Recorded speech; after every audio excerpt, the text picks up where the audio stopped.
listening to Off Limits. Liberal, irreverent, and really, really gay.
Hi, everybody. Welcome to Brain Purge. It's been a while since I've done a Brain Purge. Actually, it's been like probably a month, maybe longer, 6 weeks, maybe. I don't know. But I'm doing one now. So thanks for listening to me on Brain Purge as I ramble on about whatever's on my mind, whatever's going on, and whatever I'm thinking. No filter, no format, just me talking about whatever.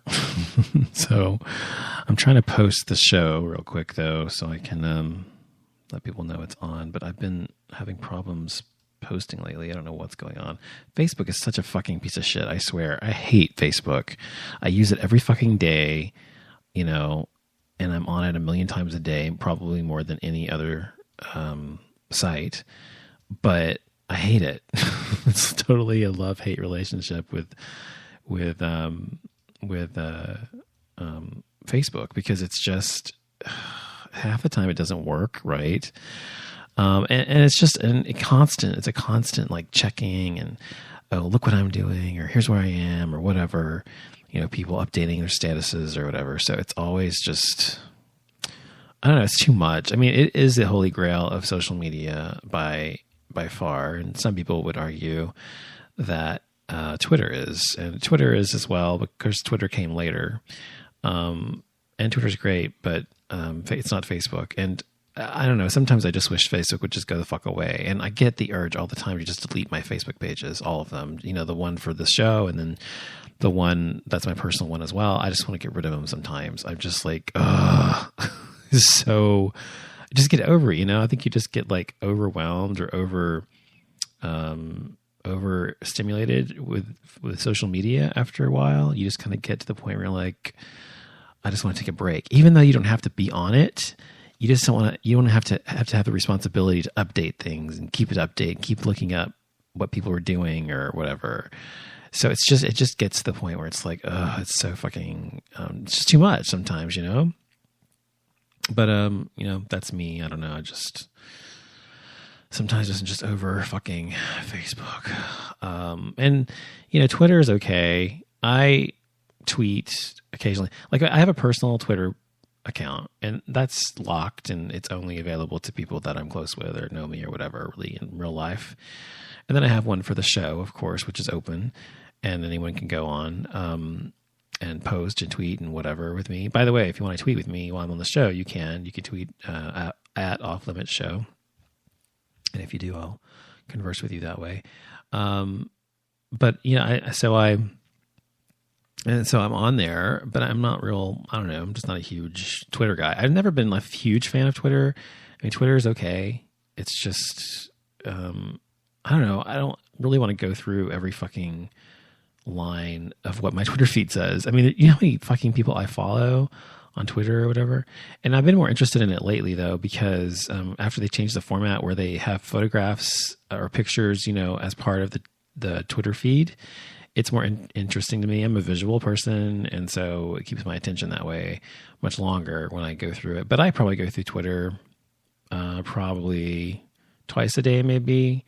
And I really don't even look at everything. I just look at the ones, people I know, or if I want to say something or whatever.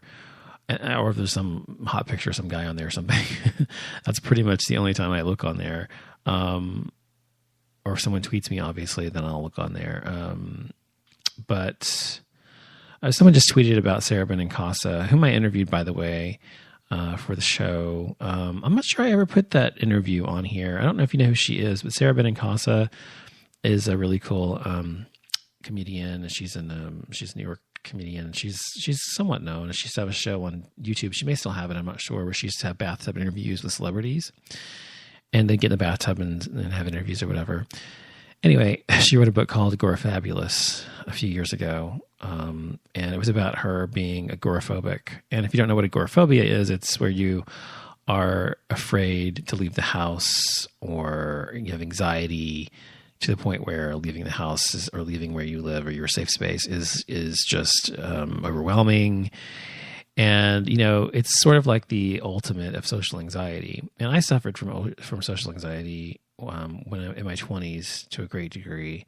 And, maybe probably it's very rare now that I have any kind of instance or issue with social anxiety anymore. I've pretty much conquered that issue. But I mean, every once in a while I have an issue, but it's really rare. Typically if I'm under a lot of stress or something, it starts to flare up, so to speak, my anxiety levels.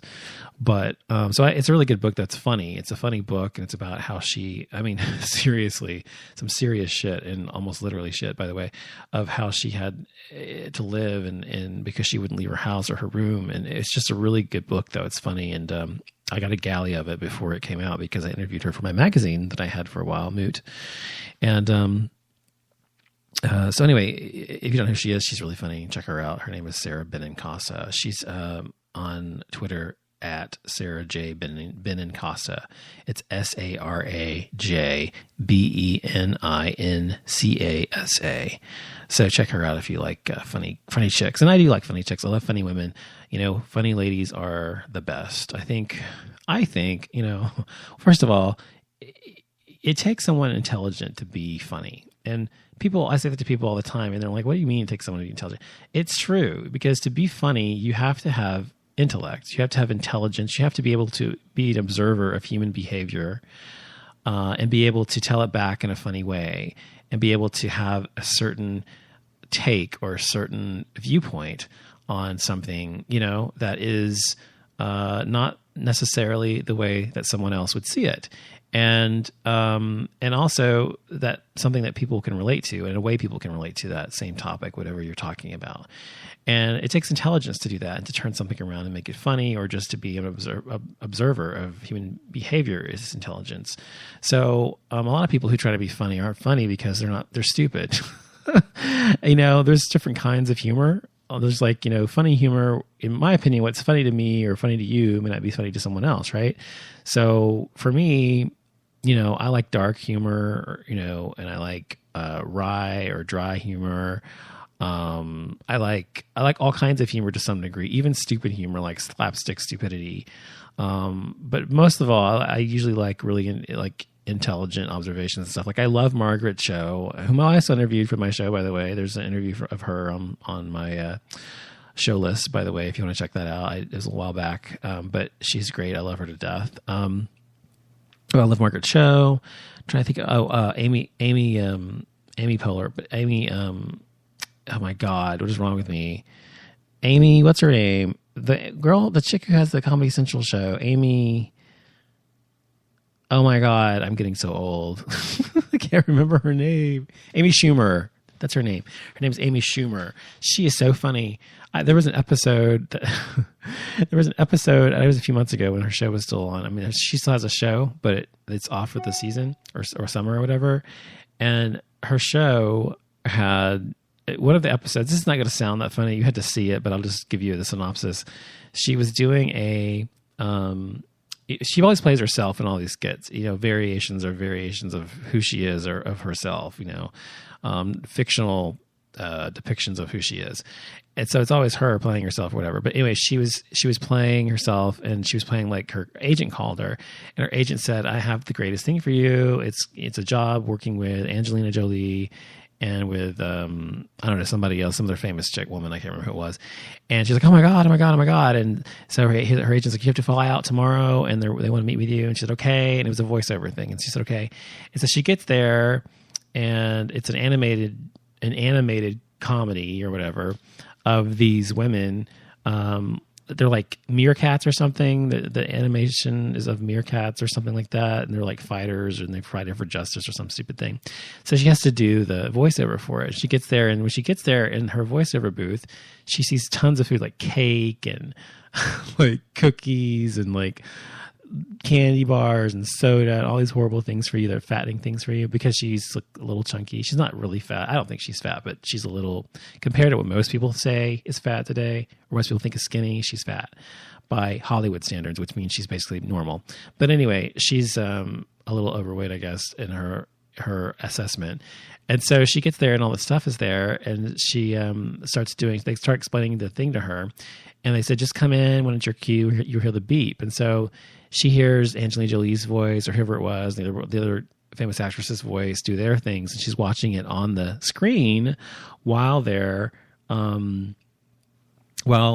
speaking, or while their audio is rolling. And then her part comes in to speak, and it goes beep, and her character comes in, and it's this huge. Now, the first two characters are these really beautiful, skinny meerkats or whatever they were, and really tight like pants and sexy looking.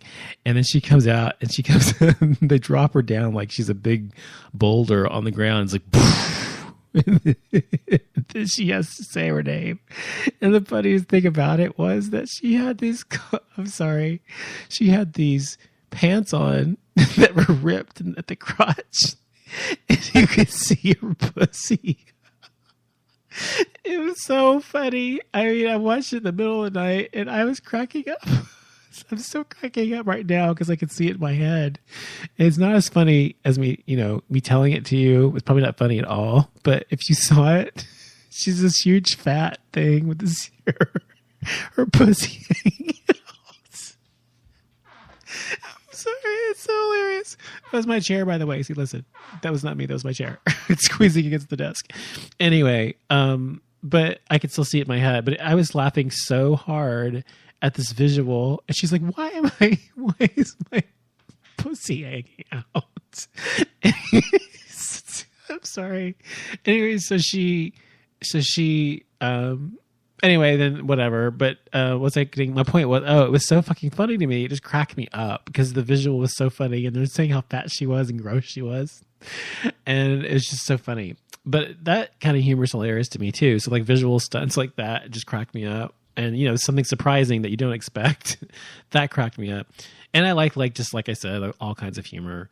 I'm trying to think of who else I like. I don't know who else I like. Who else do I like to listen to? Like comedians and stuff. I mean, I'm trying to think. There's tons of them. I'm trying to think of a guy comedian. It's funny. I don't really like a lot of guy comedians. Most guy comedians are kind of stupid to me. I can't even think of anybody, but I mean, I'm sure there are ones. Kevin, what's his name, is funny. The black guy, I can't remember his name. He was on that movie just recently. I can't remember. See, my memory's horrible. I used to be able to remember everything like the drop of a hat. Like I could remember anything, just like, I don't know. I just had this memory like an elephant. I could remember anything at any moment. But now it's like, because I'm getting old, I guess my memory's fading. The synapses are beginning to stop connecting to one another. Getting old sucks, but whatever. What was I going to say next? Oh, so there is there's this article about 7 spectacular purchases that might indicate a midlife crisis. And I wanted to see if I had any. So let's see. Number 1. Once again, that's 7 spectacular purchases that might indicate a midlife crisis. Number 1, a home renovations. Yeah, I first of all, it's kind of hard to say that it's anything special for me because of what I do as an architect, interior designer, and a realtor. I'm always doing home stuff, so obviously it's incredibly important to me.